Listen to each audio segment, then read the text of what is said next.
Consistency is not a feeling, it's a force. And if you're waiting to feel like it before you do it, you've already lost. Winners don't consult their emotions before they act. They make a decision and then force their lives to come into alignment with that decision. You don't rise to the level of your goals, you fall to the level of your standards. And if your standard is inconsistency, then failure is not an accident, it's an appointment. Let me tell you something, success doesn't come to the most gifted, it comes to the most faithful. The people who win in life are not always the smartest, the most talented, or the most connected. They're the ones who refuse to quit showing up. They show up tired, they show up broken, they show up without applause, but they show up. And that's why they win. You've got to stop giving yourself permission to quit. Every time you break your word to yourself, you're stealing from your future. Every time you say, I'll do it tomorrow, you're robbing the version of you that's praying for breakthrough. Consistency isn't convenient, it's costly. But that cost is the price of greatness. And those who are unwilling to pay it will live beneath their potential for the rest of their lives. Listen, confidence isn't something you're born with, it's something you build. And you build it by keeping promises to yourself. When you do what you said you would do, especially when you don't feel like it, you reinforce the belief that you're someone worth trusting. And when you trust yourself, you move different, you speak different, you lead different. People feel it. They may not be able to explain it, but they'll follow it. Some of you are praying for results, but you're not planting any consistency. Let me remind you, God doesn't bless laziness. He doesn't multiply inconsistency. You can't pray for harvest while refusing to plant seed. Your daily disciplines are seeds. Your quiet obedience is seed. And consistency is what waters those seeds until the overflow shows up. Stop asking for abundance while you're still living in rebellion to routine. Excuses are killing your future. And the worst part, they sound justifiable. You've convinced yourself that your struggle makes inconsistency acceptable. But hear me, your struggle is why you must be consistent. You don't get to become who you were called to be by making peace with mediocrity. You have to declare war on your comfort zone and evict every excuse living in your mind. You weren't created to survive, you were built to dominate. Success is not a mystery. It's not reserved for the elite. It's a system, a pattern, a rhythm, and consistency is the beat that keeps it alive. Do the work, show up daily, say no to distractions, say yes to discipline, build habits that serve your purpose. And when the feelings wear off, and they will, force yourself to remain faithful. Faithfulness is not just a spiritual principle, it's a success strategy. Consistency will turn your struggle into strength, your habits into harvest, and your discipline into destiny. So stop waiting to feel it. Stop checking if it's convenient and force yourself to be consistent. Your future depends on it. Discipline over desire means you stop letting how you feel dictate what you do. Desire is fickle. It comes and goes with your mood, your energy, your circumstances. Discipline, on the other hand, is fixed. It's anchored. It's a decision you make ahead of time and refuse to back down from no matter what your emotions are saying in the moment. If you live by desire, you'll always need motivation. If you live by discipline, you'll create momentum, and momentum will carry you places that motivation never could. Desire tells you to rest when you're supposed to rise. It tells you to skip the workout, delay the call, put off the meeting, or procrastinate on the plan. It gives you 100 justifications for staying average. But discipline doesn't negotiate. Discipline doesn't ask for permission.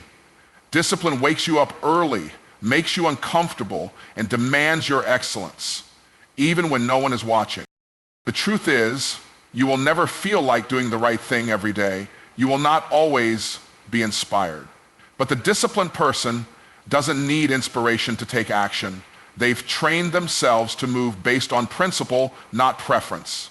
They've built a system that ignores the emotional noise and obeys the original decision. You can't live a purpose-driven life while taking orders from your feelings. Feelings are indicators, not instructors. Discipline is the only voice that should sit in the decision-making seat of your life. When you choose discipline over desire, you take your power back. You stop being a slave to your impulses and start becoming the master of your outcomes. You begin to lead your life instead of react to it. And over time, that decision made again and again becomes your superpower, becomes the reason why you succeed when others give up. It becomes the quiet engine driving every achievement, every breakthrough, every moment of greatness. Discipline is how you honor your purpose. It's how you protect your potential. It's how you build the life you were created to live. Desire might feel good in the moment, but discipline makes you feel proud for a lifetime. So when the battle between comfort and calling shows up, and it will, choose discipline every time. The consistency creates confidence because every time you show up, even when it's hard, you're proving to yourself that you can be trusted. Confidence isn't built by hype, compliments, or empty affirmations. It's built by results. And those results are only produced when you do the work repeatedly, regardless of how you feel.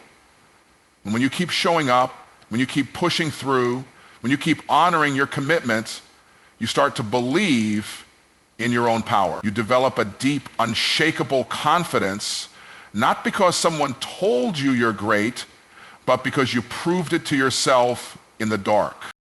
Most people want to feel confident before they act, but the truth is confidence doesn't precede consistency, it follows it.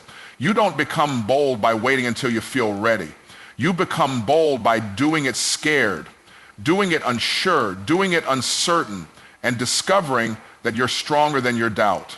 Confidence grows in the soil of repeated action.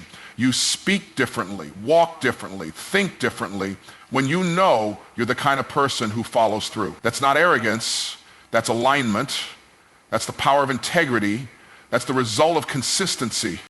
Consistency removes the need for external validation because you're no longer hoping to be great, you know you are becoming great. You've got evidence, you've got history, you've got receipts. You've done it before and you'll do it again. That's why confidence people don't have to talk about what they're going to do. They just do it. And their track record speaks for them. When you're consistent, your habits speak louder than your words ever could. The gap between who you are and who you want to be is not filled with talent, it's filled with consistency. Every day you show up, you shorten that gap, you bring the vision closer, you align your identity with your actions, and that alignment creates internal confidence that no setback, no critic, no failure can shake. The world respects consistency. Opportunities find the consistent. Results follow the consistent because consistency is the proof that you're serious. So if you want more confidence, don't chase the feeling, chase the pattern, build the rhythm. Get in motion. Keep your word. Show up when it's boring. Stay the course when it's not exciting.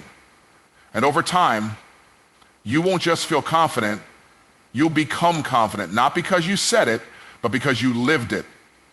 That's the power of consistency. Habits build legacy, not hype, because hype is loud, temporary, and emotional, but legacy is quiet, consistent, and eternal. Hype will get people to notice you for a moment, but habits are what keep you relevant for a lifetime.